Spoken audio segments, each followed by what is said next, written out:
Welcome again to our inter-house speech competition. Could we please give a warm round of applause to our first judge, our own proprietress, Mrs. Abdul Razak.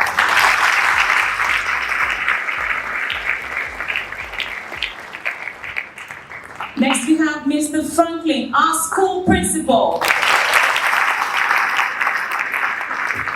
And finally, we have our own registrar, Mr. Kewer. This is his first competition in the Regent Secondary School, and we hope you have an amazing time. All right, ladies and gentlemen, we would like to now welcome our key stage 3 speakers. May we welcome our first and second speakers from Benue and Congo House.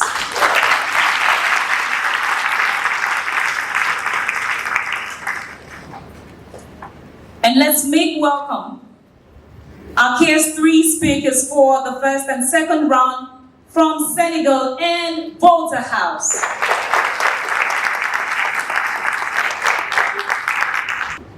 Just a quick reminder to all our speakers, you have 2 minutes.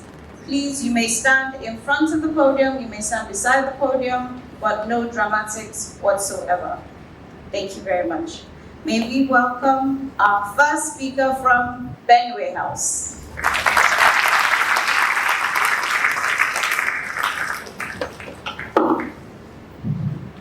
Good afternoon, everyone.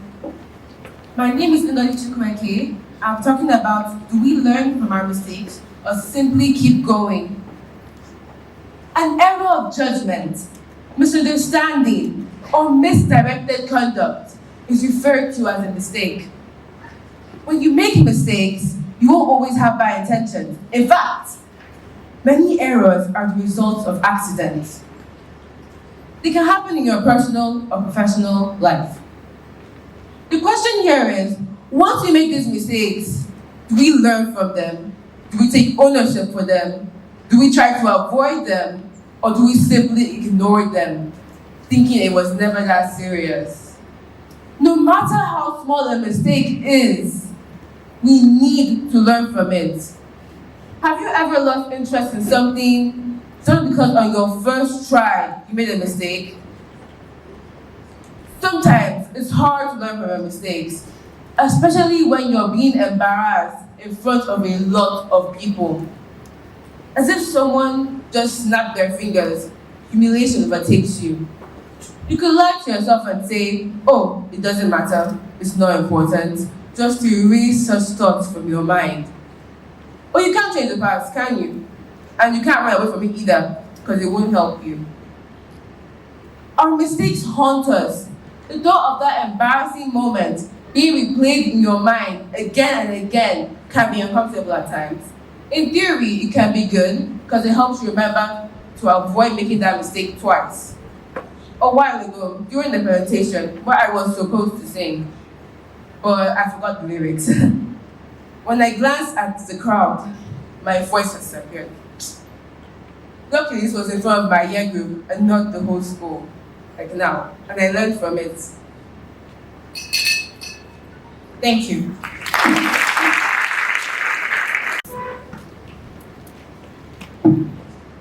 Good day, everyone. My name is Morawa, and I'm presenting Standardized Testing is not a good measure of students' abilities. Have you ever berated yourself or felt bad after getting a low score in a standardized test? Have you ever thought that it didn't truly represent what you know you're capable of? A standardized test is any form of test that requires all test takers to answer the same questions and is scored in a consistent manner. Yet, despite its apparent utility, it's profoundly flawed. It does not provide a neutral assessment of a child's intellectual aptitude. Cultural factors, unfamiliarity with testing techniques, text anxiety, illness, as well as mental health and home life can all wreak havoc on a student's performance. Is a low result indicative of a lack of knowledge or a problem with taking the standardized test?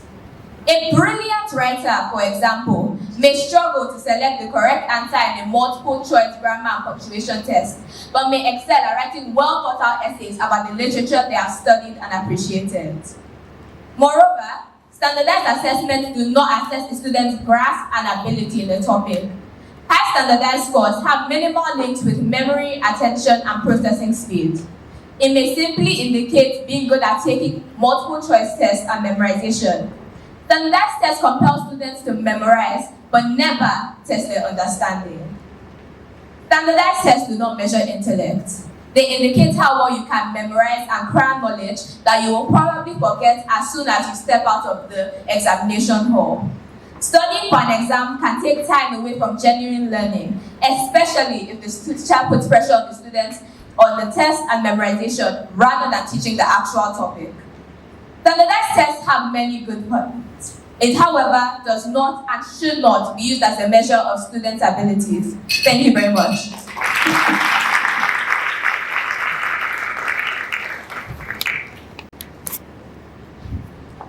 Good afternoon, everyone. My topic is that the voting age should be lowered to 13 years. First thing, according to Nelson Mandela, children of today are the leaders of tomorrow. And the choices we make of today will affect their lives of the future. More so, adolescents need to contribute to the choices of their leaders, whose policies will affect the world we live in tomorrow. Another reason for this is that teens are capable of adult-level intelligence and responsibilities. If teenagers can win the Nobel Prize and conduct cancer research, these are Malala Yousafzai and Jack Andraka, then teens most certainly can vote right and wise.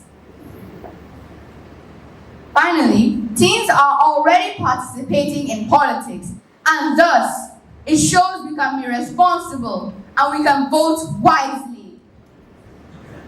Many young people have started ultimately successful campaigns for mayor and state legislature in the United States before they were even old enough to vote. Another reason is that many businesses are run by mere teens. One of these is Mr. Corey's Cookies by Corey Neves, aged 15. Pay attention as you drive home along the streets of Wuse Market, Garki, and the suburbs.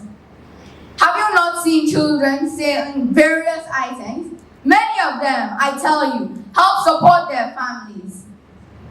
So this shows that we know who we want and we know what they'll do for us. All in all, whether it is forming political groups at school, organizing protests, or using social media to express our opinion, young people find a way to become involved in politics. Thank you.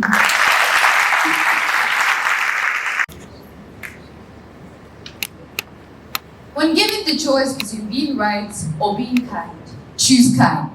When I first heard the topic, the world would be a better place if, immediately this precept by Dr. Wayne W. Dyer came to mind. Because yes, the world would be a better place if we were kind, right? Imagine if countries all across the world adopted it as a mandate. Wouldn't there be fewer wars? We could even end world hunger if we chose to be kind and not right. But then again, it's not that easy to choose kind, is it? What if you were in an argument with your sibling or friend? Would you back down knowing you are right just to be kind? Not likely, I think.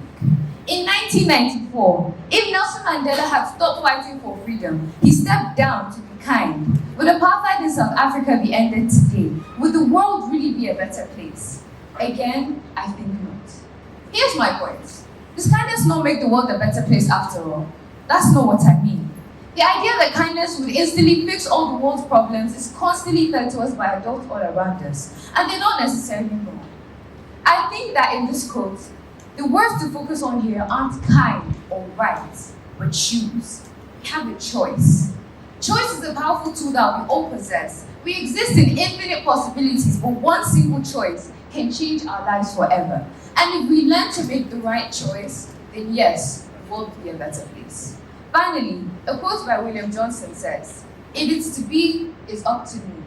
If the world is to be a better place, it's up to me, and it's up to you to make the right choice, to know when to choose right and when to choose kind.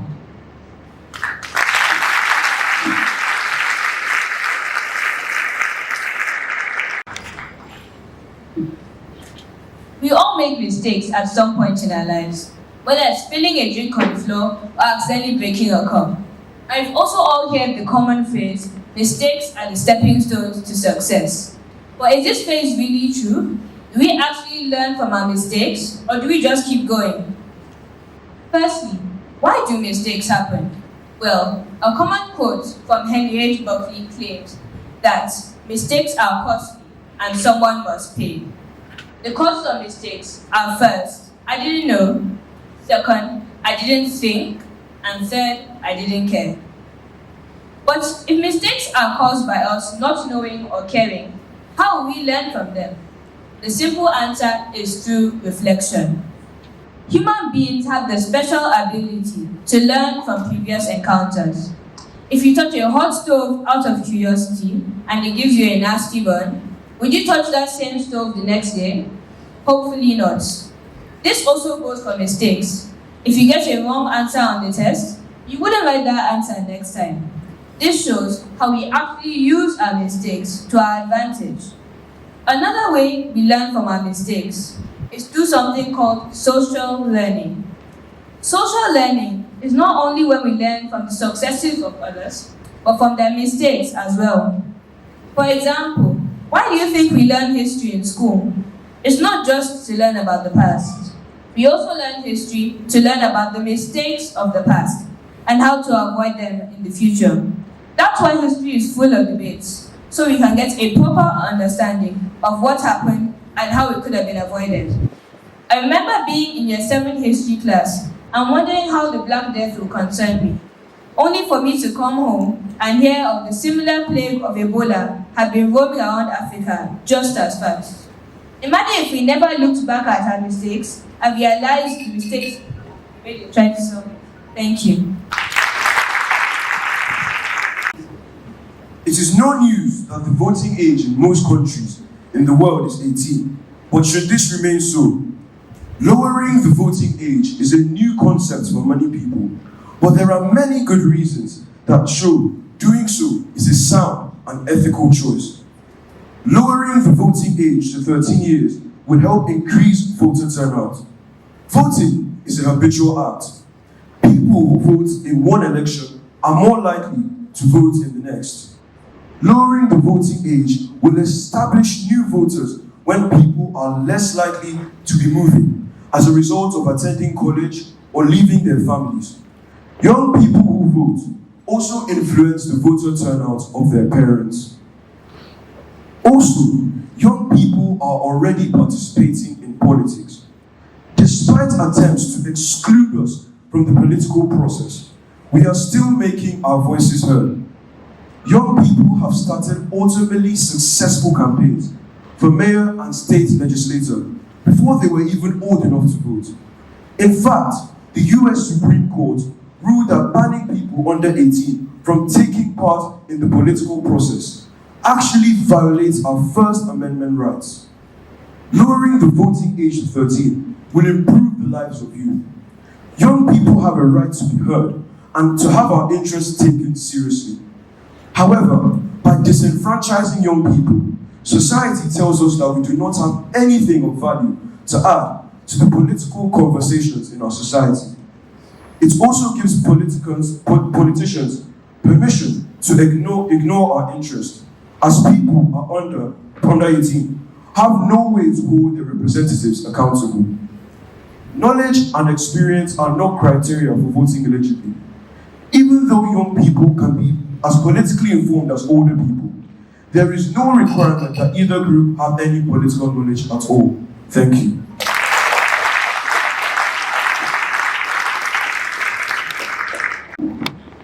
Hello everyone. Let me start by telling the story of a girl called Chioma. Chioma was a girl who excelled in arts and crafts. She once took an external aptitude test in where she came out with a D in mathematics, a D in English, and a D in her general studies science paper. Now tell me, would it be fair to use these test results to judge Chioma's overall intelligence and abilities? The educational analyst, Dr. Gerald Bracey, concluded in his research that the only use of a test is to measure the amount of knowledge you are acquiring and not the unique ability you may possess. A good example of this is the great physicist and mathematician Albert Einstein. In fact, Albert Einstein's teachers begged his parents to take him out of school because they thought he was a mentally retarded person, all because he couldn't pass any of his tests. Well, that so-called mentally retarded person went on to create the foundation of what we now understand to be modern-day physics and quantum mechanics. Your potential should not, does not, and will never lie within the limits of a test. Well, it is still important to understand that tests are also a very valuable asset to improving your skills. Now, let's return back to the story of Chioma, which I was telling you earlier on. When Chioma came back with her rather appalling test results, she would rather have faced a bear than the wrath of her father, who thought success was seeing an A on her paper. Anyways, I'm not going to bore you on how she escaped that situation.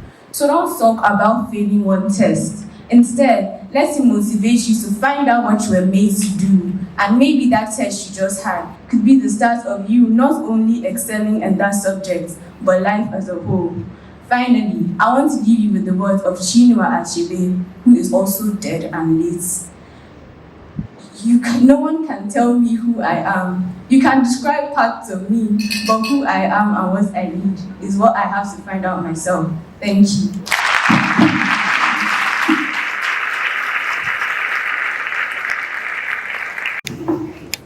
To respond to a statement like this, it would be ideal to ask the 7.9 billion people on the planet what they think would be a utopia-like society. However, I doubt that there will be a sense of unity among such a number. People who want better jobs, nicer cars, more money, and a whole lot of other things that will undoubtedly miss the point. In a world where there are 220 million people unemployed, 150 million homeless, 828 million starving, and 244 million children out of school, I think we should have bigger dreams than just new cars and more money. Don't you? Establishing a harmonious society will involve more sacrifice and a greater love for others than for yourself. Think about it. Mindless acts of terrorism, hatred, racism, religious discrimination, misogyny, and misandry must be eradicated to open up space for cooperation and a way forward. In the words of Jesse Jackson, we should never look down on anyone except we're helping them up. This 10-word quote contains a profound message for the emergence of a new, unified world, one that will run on one core value, which is humanity.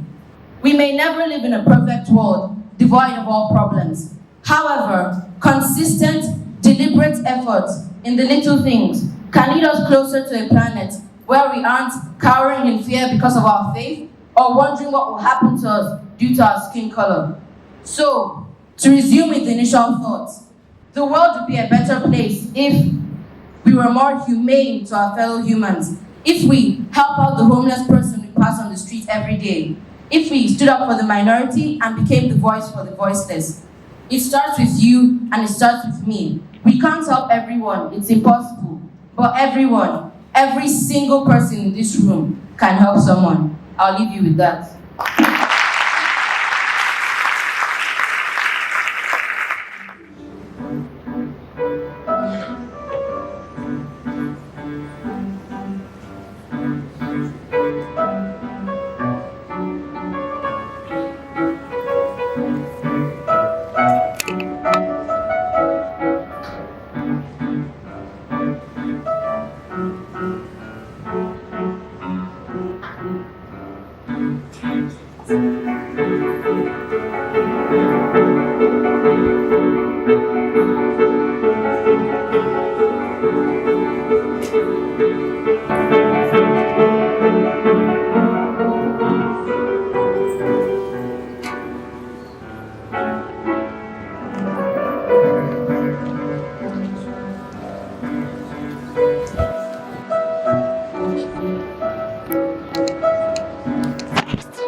Does social media have too much influence over teenagers? As all of us know, social media has become such a huge part of our lives. We connect with our friends, get our entertainment and news from it, and share our thoughts, experiences, and ideas. But have you ever paused for a second? think of how much social media has taken over everyone. Let's be honest with ourselves. Social media is very addictive, no matter the age or gender. We both consciously and unconsciously find ourselves scanning through our feeds, even faster than our own breathing, over speculating about different and various matters. Even though this is fun and seemingly harmless, it has the biggest impact on our everyday lives. I too am a victim, or should I say was a victim. When I first got an iPhone, I was so excited and started to FaceTime all my friends saying, look, I have an iPhone. And that's when the problem started to arise. My screen time went up drastically. My grades started to progressively drop lower and lower, and my overall attention span out of 5 was 1 to none. If not for my parents constantly taking my phone and telling me to study, I don't know what would have become of me. Different studies have shown that spending too much time on social media can lead to different and various negative emotions, and sometimes even suicide. Yes, it gets that bad. According to Newsweek's Digital Trend Report in 2022, Nigeria, Brazil, and South Africa spend the most time on social media. But don't get me wrong, social media is not that bad, and there are plenty of ways to enjoy it without to take over our everyday lives. One of the most effective things to do that I suggest we start now is to limit our time on social media. Scrolling through it randomly every other day is fine, but we should keep it to a minimum. We can also be mindful of who we follow, for what reason we follow them for, and what type of content is being shown to us. If we're following people that make us feel bad about ourselves, then do you think it's worth seeing it in your feed every day? If yes, then it's definitely time for a change. Maybe it's time to take a break from social media altogether, because we don't need that type of demoralization engulfing us. Thank you. Ladies and gentlemen, the use of torture to get information from suspects has been a debate for many years now. While some believe that it should be allowed under some circumstances that concern national security, the truth is that torture is a cruel and inhumane thing that should not be allowed in any country. Torture is not only illegal under international law, but it's a violation of human rights. The use of torture is not only a physical act, but it causes severe psychological and emotional trauma to the victims. If I tied you down to a chair and tortured you brutally for hours until you gave me the information I want, would you be okay? Torturing is not only an effective method of obtaining information, but there are also alternative methods of gaining lawful and effective information, such as interrogations that rely on building trust, using technology and forensic evidence, and other means. These methods are not only more effective, but they're in line with international law and abide to the human rights. Allowing this intelligence information extraction method, it sets a dangerous precedent. It gives the government and law enforcement agencies the authority to violate human rights and abuse their power. This also undermines the principles of justice, fairness, and the rule of the law. More reasons that torture shouldn't be allowed include it's unethical, it has unintended consequences, and finally, it has damages between international relations of countries and give them a bad name, such as Russia. In conclusion, I believe that torture should not be allowed under any circumstances because it's unethical and it causes many more damages to the people. Thank you. You probably are among those who wake up browsing on their phones and go to sleep doing the same. Perhaps you have an account on every social media website. Maybe you're one of those who posts that every feeling on social media. I guess you all will know where exactly to place yourselves on the scale of social media usage. Social media has become a persuasive part of our lives, with millions of people using platforms such as Instagram, TikTok, Facebook, and Twitter to connect with friends, family, and strangers. However, the impact of social media on teenagers has become a growing concern, with many experts arguing that it has had too much influence on this demographic. The effect on social media on young ones has become so profound that many teenagers now want to look or behave like someone else and show themselves as perfect beings. They end up with low self-esteem and become depressed. Internet forums can have a negative impact on social media skills of teenagers. I believe that you are all familiar with the sights of people in an area who hardly talk to one another. Rather, their attention is glued to screen plastic in their hands. This leads to a case of so close, yet they're so far away. So what happens to the real physical bonding? On the other hand, it's important to remember that social media isn't necessarily terrible or damaging. It's a powerful force of inspiration and self-expression. Young people have organized through social media for very important issues, like the NSAS protest, which survived mainly on social media. In the end, we cannot clearly give a straightforward answer to the complex topic of whether social media influences teenagers too much or not. We must decide how to use social media and how much of it should impact our lives. Remember, social media has both the power to inspire and to corrupt, depending on how we choose to use it. So, don't let social media be your master. You should master it. Thank you. Do we have to suffer to be beautiful? A peculiar question with a surprisingly uncertain answer. In all actuality, suffering is the act of undergoing pain. Like the saying goes, no pain, no gain. It may seem strange to some of us, but why would we want to undergo intense turmoil to look beautiful? But in our current generation, many of us undergo pain and suffering to look beautiful. A literal view of this question would to bring in the thoughts of tattoos, plastic surgery, and even working out.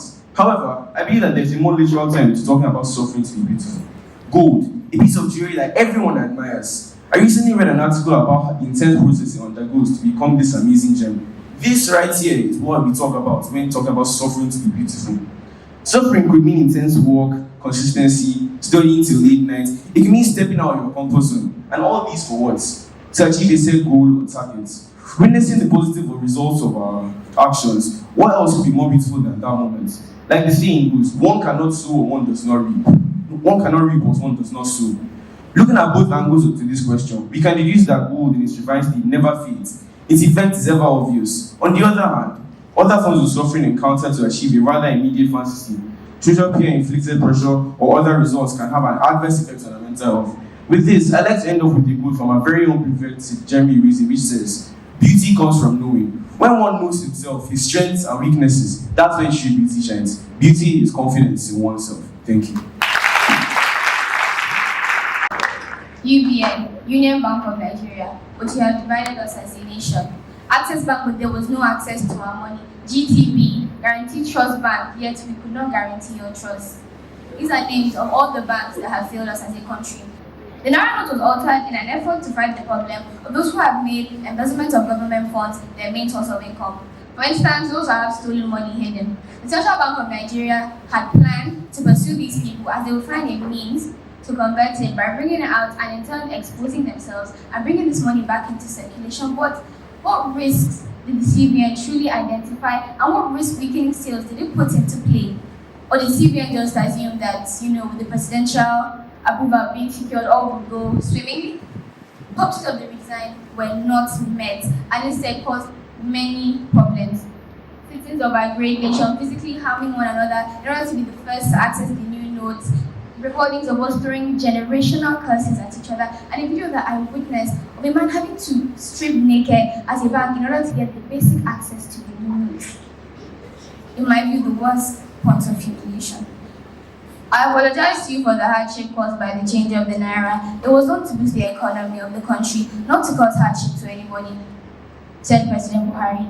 Is that the apology that's going to get that naked man at the bank dressed? Is that the apology that's going to heal the bruised up bodies of our brothers and sisters after harming one another physically? The apology that's going to provide for those who don't have those secret and special connections to gain access to the new Naira notes? Is that the apology? We are tired of apologies, and Nigeria has never been more embarrassed.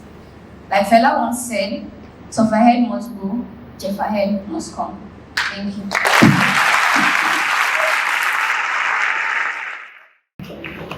Good afternoon, ladies and gentlemen. I'd like to explore the belief that young people are overly influenced by the internet. Without a doubt, young people frequently use social media, but more and more people are concerned that teenagers' increased use of social media is very unhealthy. Social media may provide young people with more opportunities for connection, engagement, and expression. It may also provide access to the necessary information and tools. The use of social media by teens can be detrimental to their mental state and self-esteem. As a man fan, I can relate. Despite this social media use among teens has been linked to depression, anxiety, and other mental illnesses, people's constant comparison of their own lives with seemingly perfect lives of others contributes significantly to this phenomenon. Well, when utilizing social media, teens may also be exposed to cyberbullying and hate speech. By using social media, they are able to have picked up slang terms such as slay, wagwan, side-eye, and many others. The use of social media by youths may also have a negative impact on their behavior and sense of self-worth, and focusing on their online identities may cause them to disregard their true selves and pursue a more superficial concept of success. If youth worry about their appearance, they may lack confidence. During a crisis, it may be simple for false information to be spread quickly via social media. Teenagers who cannot think critically about what they read on the internet may be at serious risk. And teens may gain something from social media use, but there are also risks involved. As parents, educators, and members of society, we have a duty to help young people cope with the negative effects of social media by demonstrating healthy usage. With your assistance, we can make social media a useful tool for youth today. Thank you.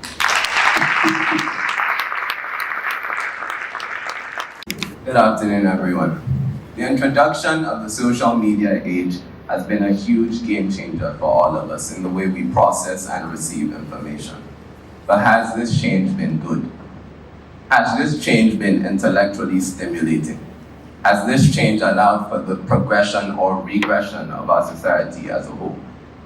A few days ago, I was scrolling about looking for a new hobby to take on, so I went to Instagram.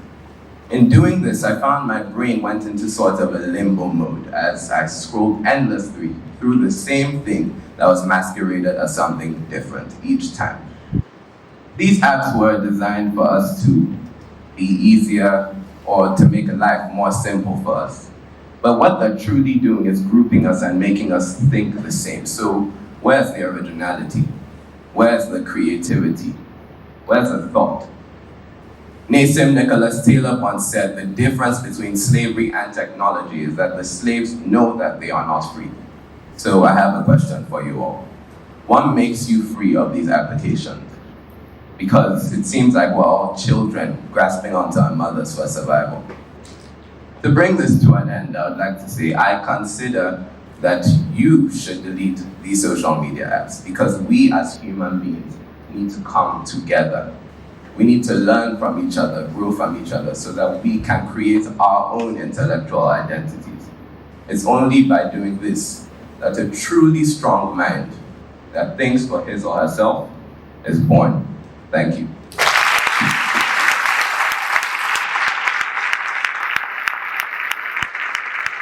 The principal utility of the Mizan Naira notes to be exchanged for any good or service in Nigeria is unaffected by the fact that the note colors have changed.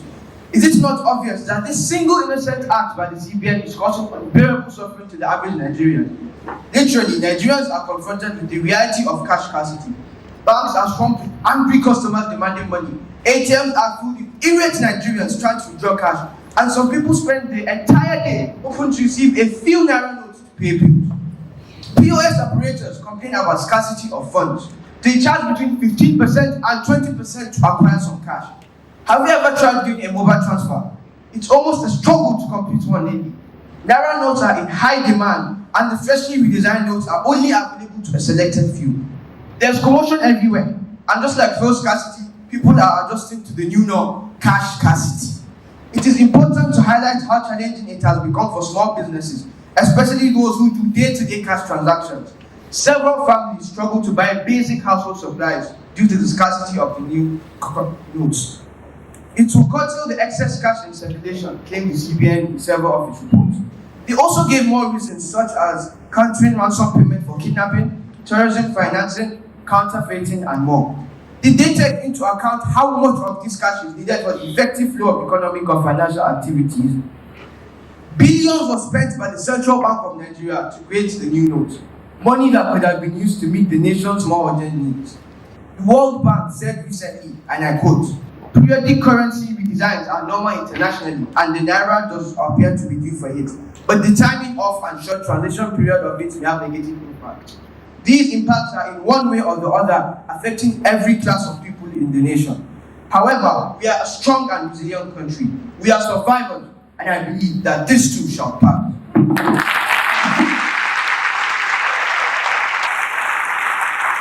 Now we go on to the announcement of the results. So, in fourth place, with a total of 38 points, with a total of 33 points, we have Senegal House.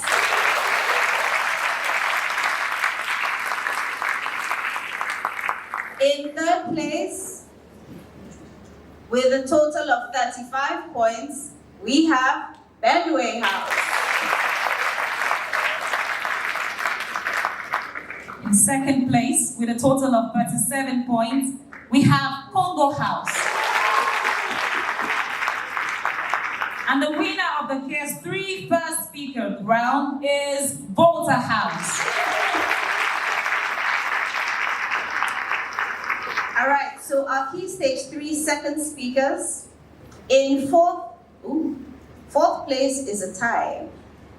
We have two houses with 34 points each. We have Benway and Senegal House.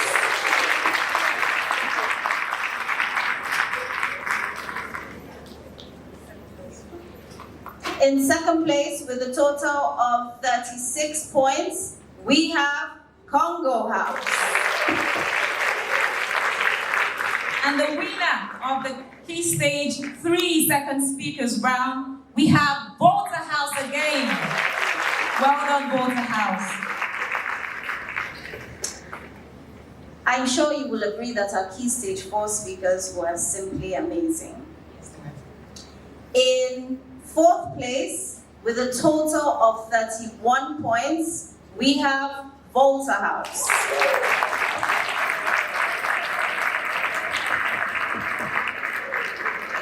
And in third place, with a total of 34 points, we have Senegal House. In second place, with a total of 36 points, we have Benway House. And that leaves Congo House with the first position. Well done, Congo House.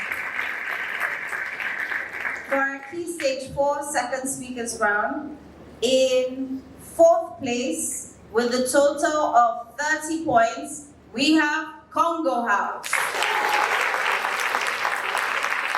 In third place, with a total of 38 points, we have Benway House. In second place, with a total of 39 points, we have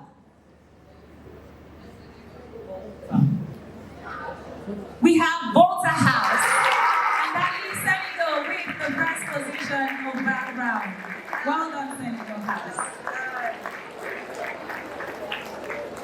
Okay, overall house rankings. In fourth place, with a total of 142 points, we have Congo House.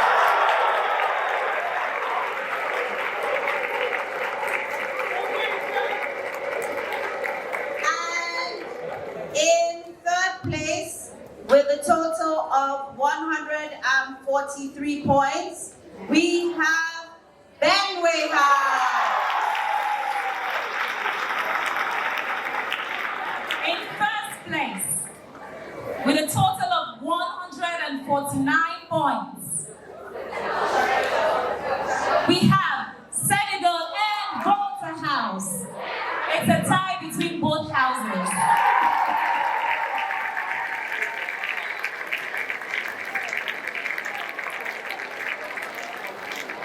Ladies and gentlemen, we want to thank our amazing speakers and of course our phenomenal judges who took their time to listen, appreciate and score. Please take their feedback seriously and please appreciate them with a warm round of applause.